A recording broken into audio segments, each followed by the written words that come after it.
If you were a fan of The Lord of the Rings, and who wasn't, then you probably can't contain your excitement waiting for the prequel to that fantasy film. Peter Jackson's latest trilogy, The Hobbit, An Unexpected Journey, returns to Middle-earth, and Richard Armitage plays Thorin Oakenshield, the leader of the dwarves who wants to reclaim his homeland for his people. Good for him. Take a look-see. Who did you tell about your quest beyond your kin? No one. Who did you tell? No one, I swear. What in dirty's name is going on? You are being hunted.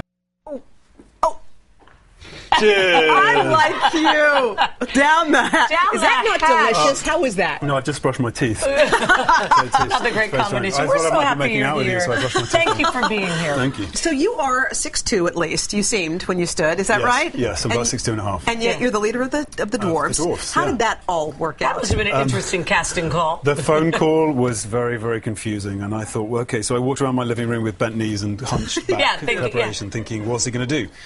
But then, of course, you realise that Peter Jackson is a digital genius, and that he'll do all the work. And I just focused on the script and the scene that they gave me, and went and met him. And so everything. Can you explain just a little bit how that's done? CGI. You work a lot in front of a green screen, right? Yeah, and in order to make us smaller, they kind of make us look bigger, because if you shrink a person, they tend to look like a child. So he wanted us to look like thick-set warriors. So we have a muscle suit underneath and big boots. You had a brush with The Hobbit when you were just a long boy, didn't you? This is long, not your long first time ago. It isn't.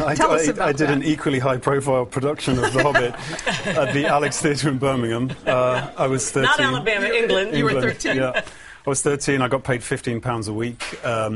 Gollum was made out of paper. The dragon, they didn't have any money for a dragon, so he was a red light and a puff of smoke. And, hey, that's why we love theatre. Yeah, the theatre. And I was an elf, actually. I remember, you were an elf? Spinning around in circles, eating grapes, trying to tempt the dwarves into the forest. Was that your first falling in love with the magic of acting? Was that your first role? Do you know what? When I trace it back and I look at the way that I read that book, I feel like it really developed my imagination. And actually, the imagination is the thing that carries you through. And it's the reason I became an actor, because I had a vivid imagination and I wanted to realise that. So. Full circle story, that is. That's amazing. Now, let people know, if they've seen the trilogy, The Hobbit is the prequel to that. What do they need to know in case they haven't seen the other three? Absolutely nothing. No. Okay, good. I mean, in a way, the trilogy, I always felt like the trilogy was like blood vessels that feed The Hobbit. So there's oxygen kind of flowing between the two ideas, and there are cast members from both films that kind of appear together. So for those people that don't know the trilogy, it's a new experience. For those that do, there are recognisable faces. So were you in New Zealand for 18 months, as is Peter's habit? He shoots all three of the films all at the same time. 278 filming days.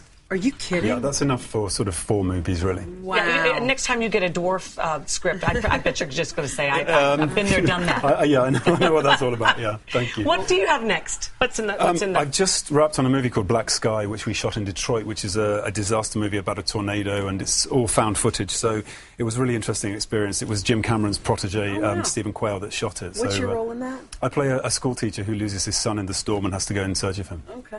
Well, it's a delight to meet you. Yeah, you're so sweet. We were a little afraid because we thought, very fine English actor type. We just thought, what's he going to have in common with us? Nothing. Wine. Hello. Yes, it's so nice to meet you. All the best. Can I just say as well, we recently lost Eileen Moran, who was one of the executive producers at Weta. She lost a battle with ovarian cancer on Monday, so I'd like to send my personal condolences to her family from myself and the cast. Thank you. Thank you, Thanks, sweetie. Thanks for I'm in coming love to with see him. us. He's a doll. Me too. All the best. The Hobbit, An Unexpected Journey opens in theaters December 14th.